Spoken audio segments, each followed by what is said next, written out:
Oh, yeah, there's a whole bunch of stuff to get into. You know your boy couldn't miss out on this one. Excuse me. I got Steve Kerr saying he ain't going to be the coach of Team USA in 2028. I got Zion Williamson looking in shape.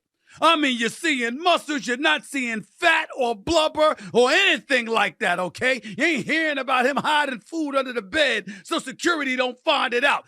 That's just a couple of things to get into. Not to mention the Democratic National Convention. They went in on Trump. They went all in on Trump.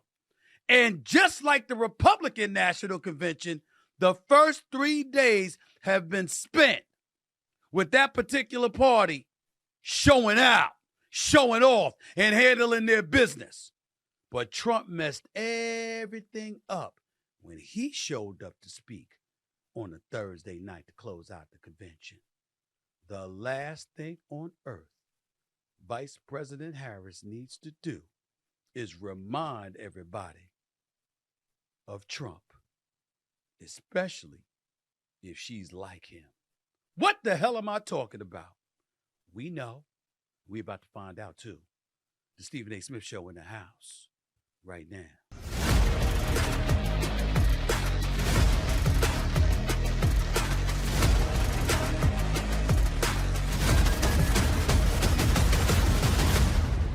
What's up, everybody? Welcome to this special edition of the Stephen A. Smith Show, coming at you as I love to do. Usually it's 3 days a week over the digital airwaves of YouTube, but on this particular day, this Thursday, where the Democratic National Convention is getting ready to close out, I felt it was apropos to make sure I did a show today, because that's why I'm calling it a special edition. Before I go any further, let me take a moment to thank all of my subscribers and followers and listeners for supporting this show on YouTube. Over the digital airways of YouTube, we have now eclipsed 764,000 subscribers, okay? That can't happen without your love and support. We've eclipsed more than 2.5 million downloads on iHeartRadio as well. That level of love and support coming in my direction and the direction of this show does not happen without y'all love and support. From the bottom of my heart, I can't thank y'all enough. Keep it coming, and I'm going to keep on coming. To continue to like and follow the show, just click the bell in the right-hand corner, and YouTube will be the latest member of the Stephen A. Smith Show family. And obviously continue to follow us on iHeartRadio, because we love you in your cars and everywhere else listening to us for that through their venue and what have you. So thank you again. By the way, don't forget to pick up a copy of my New York Times best-selling book, Straight Shooter, a memoir of second chances and first takes. It is now in paperback. Just go to straightshooterbook.com. Once again, that's straightshooterbook.com to get yourself a copy. You don't need Christmas time to get it. You can go and get it right now. Just check it out. I think you'll like it. Let me get started, and I'm going to get into some sports because that's my wheelhouse, and I'm going to do that. I ain't going to let you down on that. But I ain't going to lie to you. Everywhere I turn, you've got networks looking for me to come on, interview me, and talk to me about, some of the positions that I've taken on politics. Hannity had me on a few weeks ago. CNN had me on a few weeks ago. Cuomo has had me on the last few weeks. Chris Cuomo on his show on News Nation. I did the Bill O'Reilly show. Okay, O'Reilly, the no spin joint he's got going on. I did his show this past Tuesday as well, and thoroughly enjoyed that. He's promised to come on his podcast, by the way, and the man does have a strong following, even though he's age 74. That is a successful career. There is no way to slice it. So you got a lot of people wanting to talk to me about politics, so who am I to run from it in terms of what I give to you right over the digital airwaves of YouTube and iHeartRadio right here on the Stephen A. Smith Show? Let's get started with that, okay? Because with the Democratic National Convention taking place in Chicago, Illinois, this is the spot. This is the thing to talk about right now. So far, it's been an incredible week for the Democratic Party, highlighted by speeches from former presidents Bill Clinton and Barack Obama. Female speakers including Hillary Rodham Clinton, the Democratic nominee in 2016, former First Lady Michelle Obama. The one and only Oprah Winfrey also showed up in the house to address the crowds this week. All of this sets the stage for presumptive Democratic nominee Kamala Harris. The vice president now has the opportunity to address the nation and lay out her vision for America. Let me say this. You'd better show up. We're going to be fair-minded here. You are the vice president of the United States. You are Kamala Harris. You better show up. You better show up, and you better show out. And it ain't just because you got an important message to give. It ain't because you've got to be succinct and specific and clear about what that message is. It ain't because you got to address things like the border, like reproductive rights, okay, like the economy, like inflation, like crime in the streets of America, including Los Angeles, okay, former district attorney in San Francisco, former state attorney general in the state of California, former senator of the United States, now the vice president and the nominee for the Democratic Party, which will be official tonight. It's not just because of that you got to show up. It's for two other reasons that are incredibly important, that our vice president shows up tonight and shows out and gives a hellified speech and shows that there's a distinct, clear, oceans apart difference between her and former President Donald Trump. Two reasons. Number one, the people who preceded her and showed out. Michelle Obama showed out. He outshined former President Barack Obama in a lot of people's eyes. Oprah Winfrey, she didn't do too shabbily. Nancy Pelosi, and guess what? She tore the house down in her own way. What did she say? I'm reading from a quote right here in the Washington Post. Never before had a president of the United States so brazenly assaulted the bedrock of democracy, so gleefully embraced political violence, so willfully betrayed his oath of office, Pelosi said. Let us not forget who assaulted democracy on January 6th. He did. But let us not forget who saved democracy that day. We did. This is what she said. And this is after the Democratic Party was showing footage of the attack on the nation's capital, on the U.S. Capitol. Scenes of chaos and mayhem and violence, along with clips of Trump exhorting his followers to stand strong and march on the symbol of democracy. I'm reading right here from the Washington Post. This is what they're saying.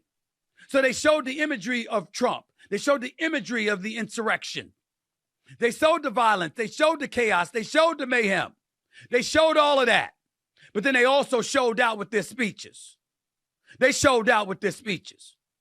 Perhaps the funniest of them was President Obama. You don't believe me? Take a look and listen and watch for yourself. Look at this. Here's a 78-year-old billionaire who has not stopped whining about his problems since he rode down his golden escalator 9 years ago. It has been a constant stream of gripes and grievances that's actually been getting worse now that he's afraid of losing to Kamala.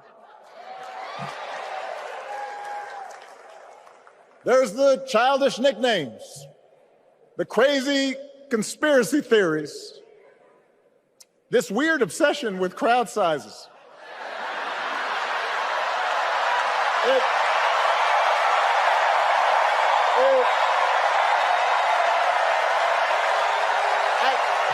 It just goes on and on and on. The other day I heard someone compare Trump to the neighbor who keeps running his leaf blower outside your window every minute of every day. Crowd size. That seemed to be implying that there was some insecurity on the part of Trump when it came to things involving size, but not involving crowds. And we know this to be true, ladies and gentlemen, because if you remember, in 2016, when Trump was running for the presidency, if you don't recall, he went after Marco Rubio, senator out of Florida, Marco Rubio, when Marco Rubio said something about him, and Trump said he was talking about my hands and implying that I must be small in other places. He said, I can assure you that's not the case. Believe me. Go back and watch the tape. Trump brought that up in 2016. So it's only fair and apropos that Barack Obama brought it up in 2024. Nevertheless, that was just one thing that was said about Trump. Michelle Obama ate him up, talking about successful, accomplished individuals who just so happen to be black. And then talked about him being careful because the job he's pursuing just may very well be one of those black jobs. This is what she said. And make no mistake about it, it resonated. So when you take into account what she brought to the table, what Hillary Rodham Clinton brought to the table, what Barack Obama brought to the table, what Bill Clinton brought to the table, what Tim Walz, the vice presidential nominee, what he brought to the table. And Nancy Pelosi and then Oprah Winfrey. Oprah Winfrey showed up in the house. Think about that for a second here. You can't sit up there and minimize. You don't want to sit up there and attach an elevated level of importance to individuals just because they're public figures. But remember, Oprah Winfrey was somebody that America invited into their living room for 2 decades. She's still a very, very significant figure. I would make the argument she was the one who first discovered Barack Obama. And if it wasn't for her, Barack Obama would have never been a president of the United States. Back in 2008. Let's remember that. So when I think about Oprah Winfrey and her showing up in Chicago to give her support to Kamala Harris, you can't say enough about it. So to me, everybody did their job. What did Oprah Winfrey say? We know all the old tricks and tropes that are designed to distract us from what actually happens. Boy, but she said, but we are beyond ridiculous tweets and lies and foolery. These are complicated times, people, and they require adult conversations, not children in the room. I'm adding that last part. So the stage has been set. And that's just one reason why Vice President Kamala Harris has to show up tonight, and show out. She's got to answer the call. She can't do what she's been doing. She's got to do better than that. And by the way, after that, she's got to follow up. I'm not apologizing for what I said about her just days ago, because she's getting my vote and I support her. But all of this running and hiding and having, rallies and thinking that's a press conference and avoiding one-on-one interviews. Nah, you don't get to do that. Barack Obama didn't get to do that. Hillary Rodham Clinton didn't get to do that. Joe Biden in 2020 didn't get to do that. Trump doesn't think about doing it. He talks to everybody. Might lie to everybody too, but he damn sure talks to everybody. You Kamala Harris. You got to show up and you got to show out. And tonight has to be the start of a new message that you're sending. We heard the theme song, Freedom, by the great Beyonce. That's a damn good campaign theme song. I love it. Listen to it every morning. Got me fired up. Especially the version with Kendrick Lamar. Not even to mention the one with historically black colleges, the band playing in the background. I love it. And then Beyonce modified it a little bit for this Monday for the Democratic National Convention. Oh, they on their game with that.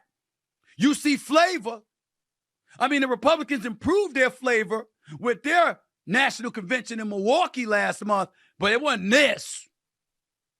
Lil Jon was out there doing his thing.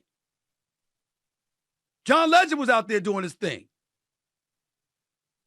I'm just saying to you, when you look at all of these things, they did their thing. They've shown up. But you, Kamala Harris, it's a new message that needs to be sent. And that is, I'm not running. You, Trump, you the one that need to run. Like run away. Because I'm not. That's what the message needs to be sent. I'm going to put my foot on the pedal. And I'm going to march forward. And ain't nobody backing up but you. That's how she need to come at him now. It starts tonight. Because the stage has been set by all of those speakers that I brought up. Let me not forget Wes Moore, governor of Maryland. Let me not forget Hakeem Jeffries, Minority Whip in the House. Let me not forget these people. They gave speeches too. Let me not forget any of that. But that's one of the reasons. Because the stage has been set. Here's the other reason.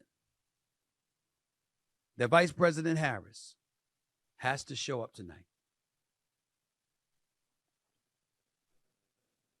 She can't replicate Trump from last month.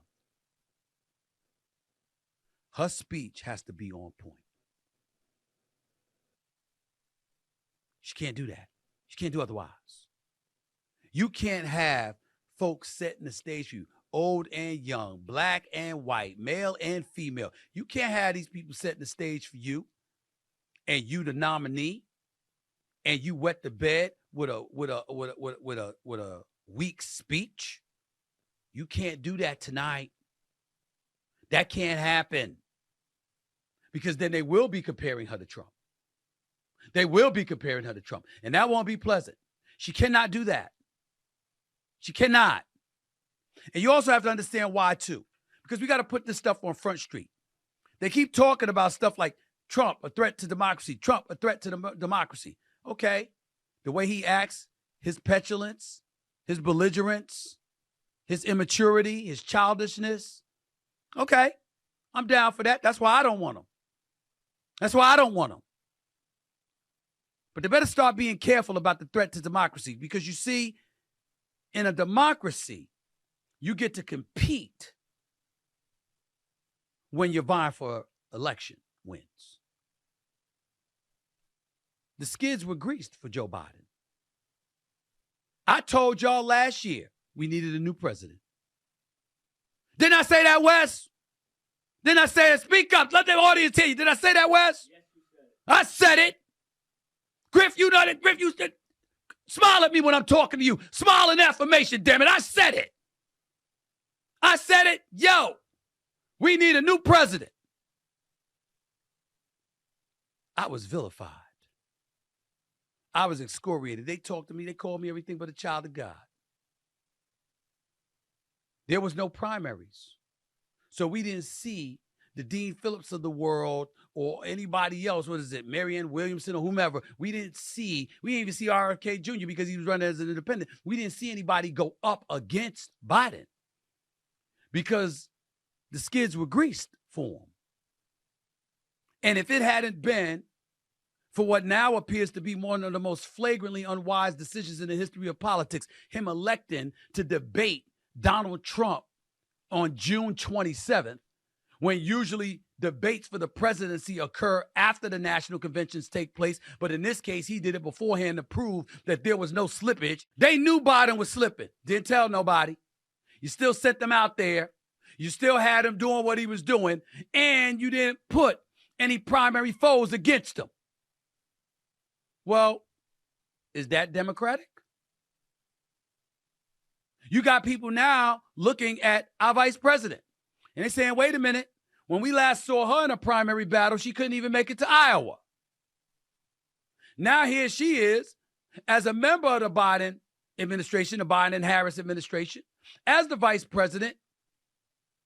Once he sat up there and elected to step aside on July 21st, and followed that up by immediately endorsing her within 3 hours, everybody rallied behind her, as they should have, by the way. And now she's the presumptive nominee, scheduled to be the official nominee tonight. No primaries, no debates, no battles, nobody to refute or attack her record on the Democratic side, claiming they're a better candidate than her. No, all she's got to worry about going against is Trump. Mr. 34 felony convictions against him. The civil suit for $454 million.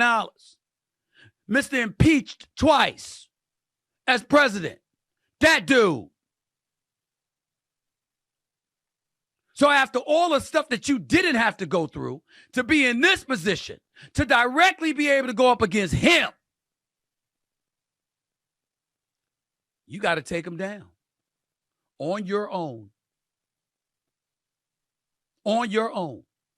I got people like Bill O'Reilly, Megyn Kelly, and others saying, we've seen him govern, we've seen him govern, we've seen him govern. You know what I'm seeing? I'm seeing a Trump that doesn't appear to be that interested in this anymore. I saw Charlamagne the God on CNN from the Breakfast Club. Charlamagne the God was on CNN talking about, hey, look at him. He's saying, I ain't got to deal with all of this mess. He really just wants to stay out of jail. He really, that's what he is. And he want to be in a position where, you know, you can't mess with him, but so much because he's the president. Legally, that is. But he doesn't seem really interested in doing this anymore because he's been beat down. I dismissed that for a second. And then I remembered Bill O'Reilly who's known Trump for over 30 years and considers him a friend. I remember Bill O'Reilly saying to me the other day, they put Trump through hell. He's not a racist. They put him through hell, and it's just worn on him. That's the first time I heard somebody acknowledge it's worn on him. All of this might be a bit too much. All of this may have left former President Donald Trump a bit vulnerable. All of this may have zapped his strength and his zest to be the commander-in-chief again, because he don't want to deal with all of this noise anymore. After all, he's a billionaire, right? I mean, he shows up to the National Association for Black Journalists conference, and Rachel Scott asked him a question, and the first words out of his mouth, I think that was the most horrible, most nasty question I've ever been asked. You didn't even say hello, how are you? None of that. That's what he was concerned about. Think about that. If you are Kamala Harris, could he be more vulnerable than he is right now? It's your time. It's your time. What you gonna do about it? What you gonna tell us? You ain't just a vice president of the United States. You a sister. You got flavor. You got swag. You got intellect. You got a resume. One of the biggest attributes they say about you, however, is how tough you are and how you willing to fight. Rallies don't tell us that. Interviews do. Press conference taking questions do. That debate you're going to have against Donald Trump on ABC September 10th, that'll tell us something. Personally speaking, I'd like to see Kamala Harris show up on Fox News too. Because after all, it ain't just about what you're offering. It's about what you're offering compared to him. What you gonna do? What you gonna do? See, I ain't into all that rah-rah stuff where, okay, I support her, I don't support Donald Trump, so I'm not gonna say anything favorable about him, but I'm gonna say everything favorable about her. Damn that! This is the presidency of the United States of America. You affecting my taxes. You affecting health care. You affecting safety with crime in the streets. You affecting the borders. You affecting young ladies everywhere because of what rights they may or may not have. At the Democratic National Convention, y'all plastered Project 2025, created by the Heritage Foundation, a bunch of conservatives that's trying to alter the landscape in such a way that people are accusing them of trying to take us back to the 50s and the 40s. That's what you're getting accused of. You can't go against that and speak up, Kamala Harris. You can't eviscerate that argument in a speech and beyond. You damn well should be able to. We're going to find out tonight. We're going to find out tonight. I can't wait for the speech personally. I want to see.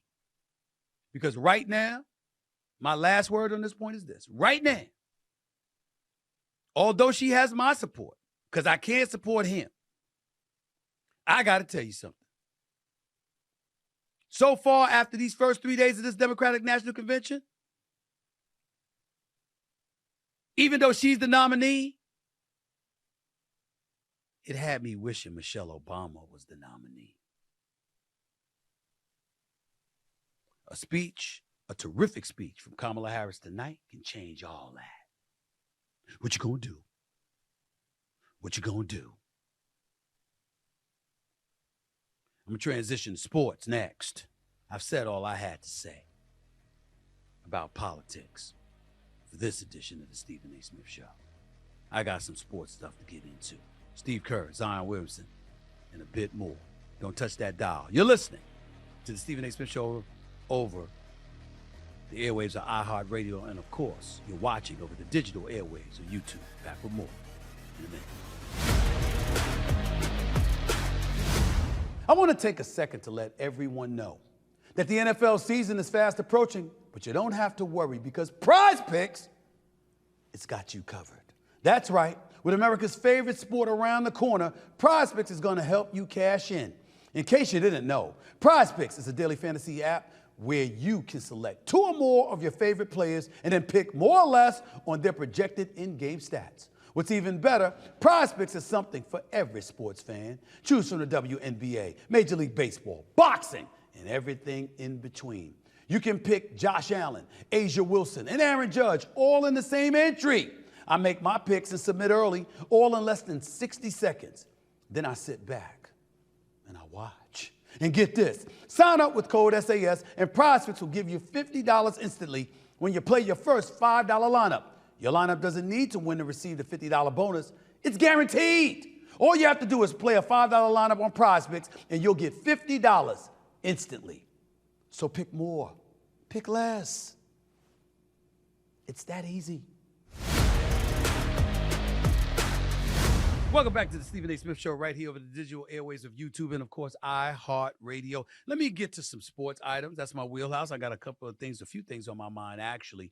I didn't mention it in my cold open, but I'm going to mention it now, and that's Caitlin Clark herself of the WNBA. Let's get to the WNBA and this sensational rookie from the Indiana Fever who continues to be box office. Clark and the Fever currently lead the WNBA in average game attendance and per game TV viewership. But despite the attendance and viewership records, there seems to be some haterade in the league in regards to Clark starting with WNBA legend Sheryl Swoopes herself. She recently spoke on her podcast, Queens of the Court, and didn't mention the rookie when speaking of Indiana's rise in the standings. Here's what Sheryl Swoopes had to say. Look at this quote here. I think the Olympic break really helped Indiana. I'm going to shout out to Lexi Hull. I'm a big Lexi Hull fan. Lexi Hull shot the leather off the ball in their game against Seattle. Kelsey Mitchell is just stroking. She's just shooting the basketball. Aaliyah Boston, almost a triple-double. If Indiana continues to play the way they're playing like this, they too are going to move up in the standings, end quote. So no, Caitlin Clark. Sheryl Swoopes. No, Caitlin Clark. Respectfully, Sheryl Swoopes, you have any idea how that makes you look? You have any idea how that serves to stain any kind of critique of Caitlin Clark, because that gives fodder to those who believe she's being hated on and ostracized to some degree? Do you realize that, Sheryl Swoopes, you're insane to do that? Let me tell you why you're insane to do that. Because Sheryl Swoopes, you're one of the greatest players ever in the history of basketball. That's why. See, you won a championship in college at Texas Tech. You won 3 Olympic gold medals. You won 4 WNBA championships. You know basketball. You know basketball better than me. You know basketball than any of the pundits. You know basketball better than most of the men that play basketball. There is no way in hell you just accidentally left Caitlin Clark's name out of that soliloquy that you dropped about the Indiana Fever. Stop it. You know that. Stop it. And then y'all wonder what happened. See, remember when I was on the air on ESPN and I got into it with Monica McNutt? Stephen A., I'm talking to you, Stephen A., if you had promoted the WNBA more, if you had talked about it more, they would have played more games. Like I had the power to go up to ESPN and say, directors and producers and cameramans and everybody else flocked to the WNBA at the time when it wasn't nearly as popular as it was today. That's what Monica McNutt accused me of, but it's okay. It's just a disagreement. See, y'all act like there's some buzz and there's a problem. No, it's a debate show. She has her opinion. I have mine. I happen to believe she was wrong. I happen to believe I was right. And I happen to believe the facts have shown that I was right. How was the attendance for Team USA in the Olympics? What would it have been like if Caitlin Clark was playing on that team? Remember the first game? Look at this right here. National broadcast viewership. What are we talking about here? 1,000, what is that? 1.219? Is that the number? Because And the game afterwards got 485,000 views. So the Fever in their game against the Minnesota Lynx was 1.219 million. On Ion. On Ion. The follow game didn't even get half the ratings. Go ahead and look. Everywhere you turn, Indiana Fever is breaking records. All Sheryl Swoopes did was validate all the speculation that there's folks hating on Caitlin Clark. That's all she did. Because to know basketball like Sheryl Swoopes does, to be as accomplished as she is, to be the Hall of Famer that she is, all accolades that are well-deserved. And I'm certainly not attacking Sheryl Swoopes the person because I think she's a wonderful person. She's certainly always been nothing but class and nice to me. I'm only addressing a point. How do you talk about the Indiana Fever and mention a multitude of players and now one of them is Caitlin Clark, who, by the way, as a rookie is leading the league in assists? How do you do that? How do you do that? I told y'all that. I've argued with the great Andrea Carter, outstanding analyst for ESPN, right here on this podcast. I've argued with Janae Ogumake, who's an outstanding basketball analyst. The two of them together, oh my God, that's an A team. No doubt about it. Nothing but love for both of them. And Monica McNutt, one of the preeminent voices of the New York Knicks and what she's doing with her career. They know they got my support, all love. But I'm waiting for you to say I was right. Caitlin Clark can ball. She should have been on Team USA because you needed the marketing buzz. I didn't say she was better than all 12 players that were on the team instead of her. Even though when they almost lost to France, I was getting nervous. Diana Taurasi wasn't on the court. I said, you need somebody that could shoot. And then Copper showed up and was doing her thing, and Elja Wilson did her thing, and I was good. But what I'm saying is, if you remember, their first game, they had about 13,000 fans.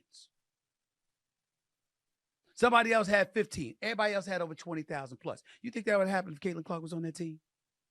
You think that would happen if Angel Reese was on that team?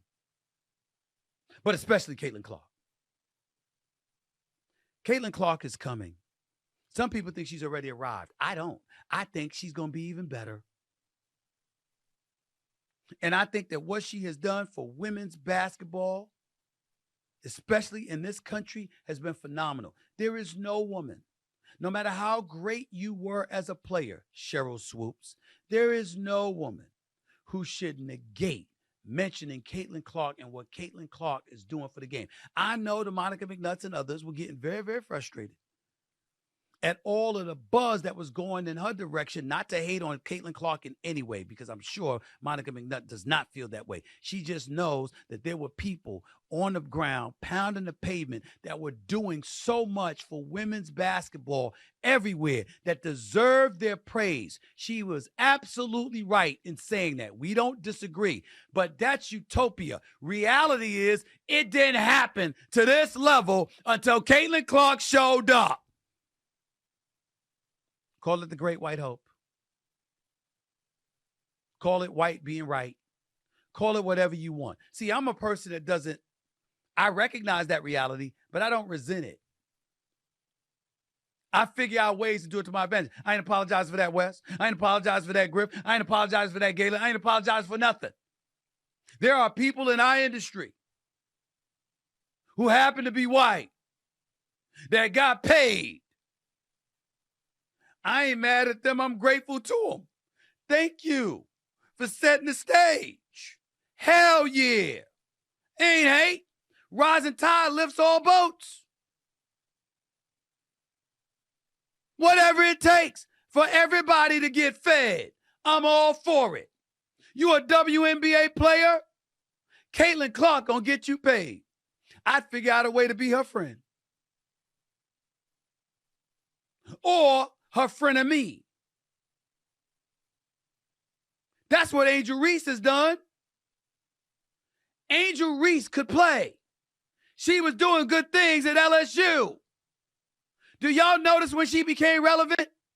When she was waving her hand over her face, mimicking what Caitlin Clark was doing to the competition before she ran into LSU and got bum rushed in the Final Four. That's what made Angel Reese popular en route to LSU winning the national championship a couple of years ago in women's college basketball. And then we watched Angel Reese and her popularity elevate along with her NIL money and beyond. And we paid attention to her. And then Caitlin Clark took her out. But we still remembered. And then Dawn Staley in South Carolina came along and said, Caitlin Clark, we love you. We appreciate you. We're going to send you home with this L. And in the post-game celebration on the podium accepting the national championship trophy, what did Dawn Staley do? Celebrated Caitlin Clark. Because she's smart. What did Angel Reese do this year? With all the talk about Caitlin Clark, what does she do? She goes out on the court, she competes against her, and then suddenly they're teammates in the All-Star game. And they get long and slapping high fives when Caitlin Clark delivers an assist to her or something along that line, and everything's cool. Because Angel Reese figured it out. She said, there's a way for me to be the meal ticket too. If I have to use her to help me do it, okay. Because Angel Reese's game clearly is good enough.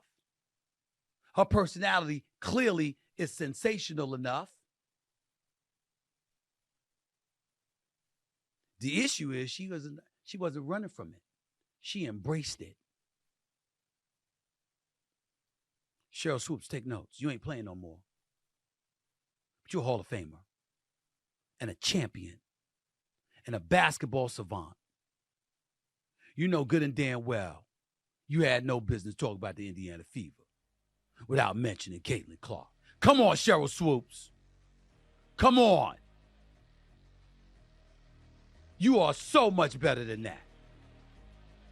Come on.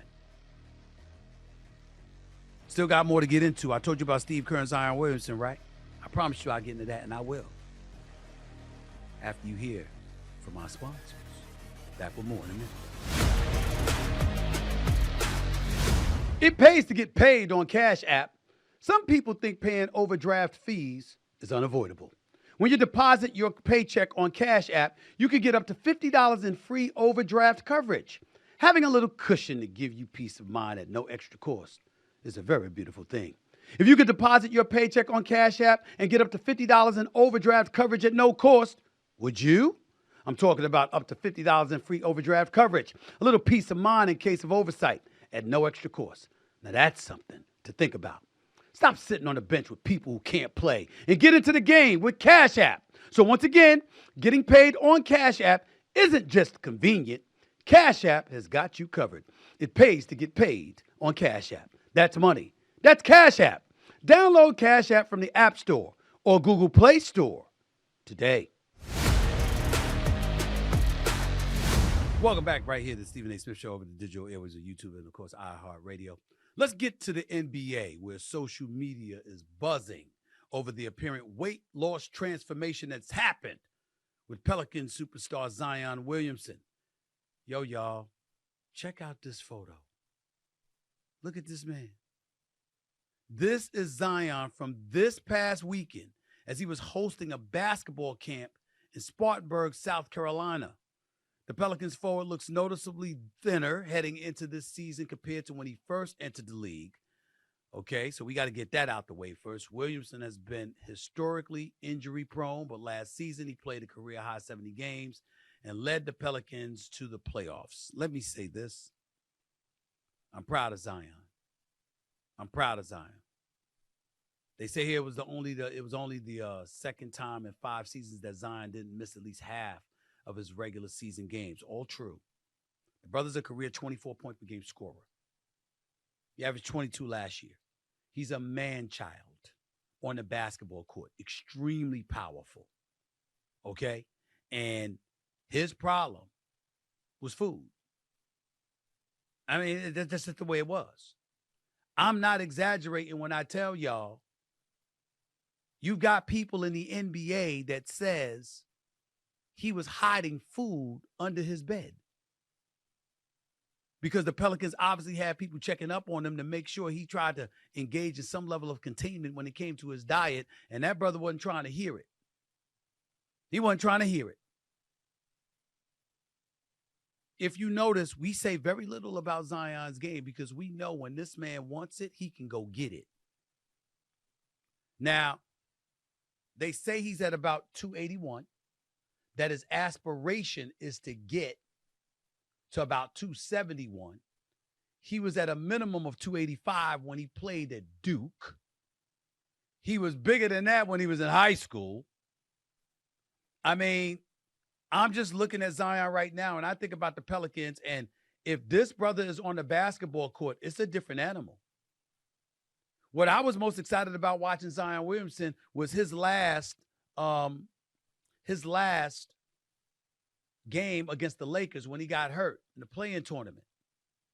Now, if you remember, just a couple of days earlier, the Lakers had shellacked them, and it was big news because in the play-in tournament in Vegas last December, I was in attendance for that, the Lakers beat New Orleans by 44 points. LeBron had 30. Bust Zion and the Pelicans living you know what. And Zion had 13 points. He was relatively anemic and basically a no-show. And everybody was lamenting, where's your pride, where's your dignity, the whole bit. And then they showed up against the Lakers in the play-in tournament or the last game of the regular season, and they got beat up by the Lakers again. But then as a result of that, they got the Lakers in the play-in for the playoffs. And Zion was balling until he got hurt. So when he's on the basketball court, ladies and gentlemen, this is a superstar in the making. When he's on the basketball court, he's box office and he's a man-child. Incredibly powerful, with incredible hops and incredible width and girth, and can finish at the basket and can attack the basket. Ain't nobody trying to get in his way and take an offensive foul from Zion Williamson. I'm telling you that right now. Ain't nobody trying to do that. So when you think about what he brings to the table and what he could do, just imagine what the New Orleans Pelicans could do if Zion shows up. We're talking about L.A., we're talking about Dallas, we're talking about Denver, we're talking about Oklahoma City, we're talking about Minnesota. You can look at Phoenix. You can look at Sacramento. You can look at the Clippers, of course. You can look at all of these teams. Somebody going home if Zion Williamson is 100% and he playing in the playoffs. Somebody going home. I'm telling you that right now. I don't know which team. One of them going home. Zion, a healthy Zion Williamson with the New Orleans Pelicans, they ain't losing no first round. So it's really good to see him in shape, taking it seriously. This is his career. You know, he's got his bag. He's going to get more of a bag if he dedicates himself. And I'm hoping, you know, he feels what I feel. I'm in the best shape I've been in maybe 30 years. I feel better than I felt in practically my entire adult life. Let me tell you, when I was in L.A., I'm out here in L.A., and I was talking to somebody, talking to a couple of people. And, you know, they were looking at me, and I was very, very honest. I was like, it was so bad for me, I never wanted to take off my shirt. Only time I took off my shirt is when I got in the shower. That's how bad it was. Yeah, it was that bad. I ain't even take off my shirt when I was getting down. You know what I mean. You know what I mean. I ain't even take off my shirt then. Okay, that's how bad it was. Now I can walk around with my shirt off if I want to.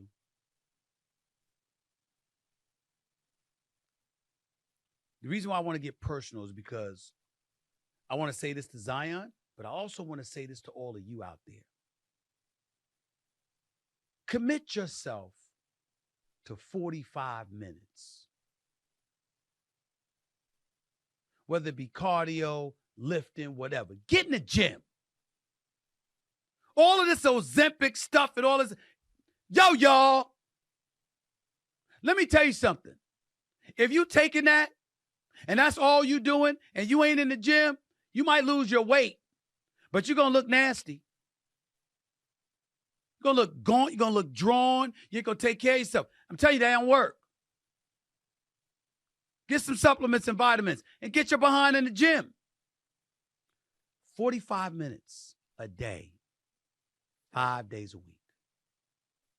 Lifting, Peloton, treadmill, but elliptical machine, weightlifting, push-ups. Do something. 45 minutes a day, 5 days a week.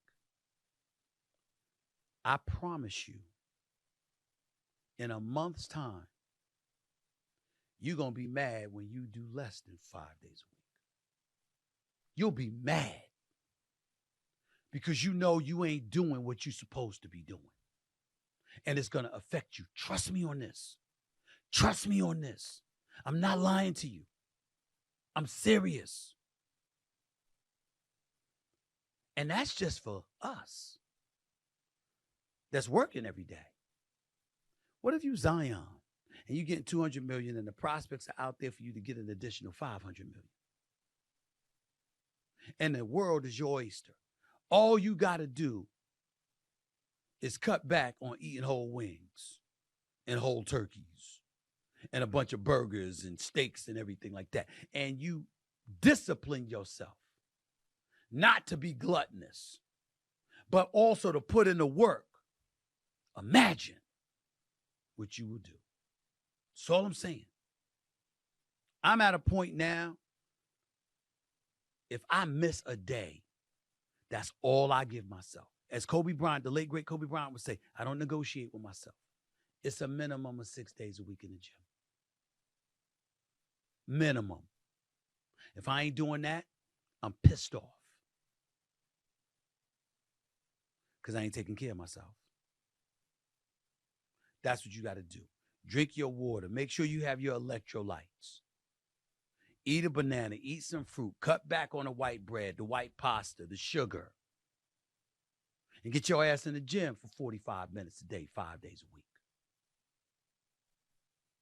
And I promise you, do that consistently for a month. And if you miss more than a day, a week after that, watch how pissed you are at yourself. Remember I said that. Let me transition to Steve Kerr, head coach for the Golden State Warriors. Obviously just won an Olympic gold medal for Team USA in basketball. But he apparently will not return as head coach for Team USA basketball in 2028. Bravo. Bravo. I'm not just saying that because Steve Kerr is one of the top 6 coaches in the history of basketball. I'm not just saying that because of his years of service, the greatness that he's exhibited as a coach for the Golden State Warriors and winning 4 championships and going to the finals 8 times. Obviously being a gold medal winner now for Team USA, doing what he did, he deserves our respect. Fair enough. But I'm happy he's gone. I said it before and I'm going to say it again. Not that no one should be in a position where they don't get to enjoy their gold medal. I understand that part. But let me put it to you this way. If there's somebody who deserves to celebrate the gold medal the least, it would be Steve Kerr. What he did to Jason Tatum was unconscionable. And I understand that Jason Tatum went to the gold medal game and he started and he didn't look great. And I get that part. But we also know why, because we know that Steve Kerr was messing with him from the standpoint of not playing him, couldn't catch a rhythm, et cetera, et cetera. And I understand Olympic competition is different. FIBA rules instead of NBA rules, 40 minutes instead of 48 minutes. I get all of that. I understand it. But to go to the reigning defending NBA champion, a man who has been first team All-NBA the last 3 years, a flat-out superstar, 27-point-per-game scorer in the NBA this past season, to go to him before a game, as in the game against Serbia, and to tell him you're probably not going to find minutes for him. Are you kidding me?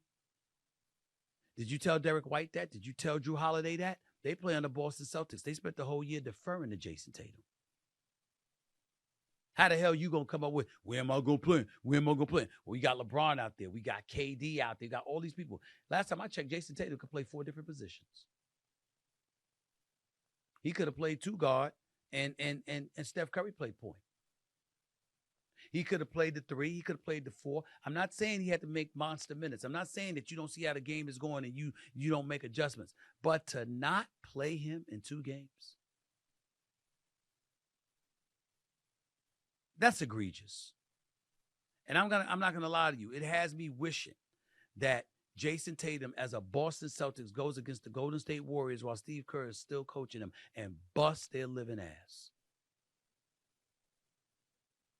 Because I don't see how you could justify that. Steve Kerr's a hell of a coach. He knows what he's doing. He's forgotten more basketball than me and most other people know. I get all of that, but that don't mean he's right all the damn time. And he clearly was wrong in this case. I wouldn't let it go.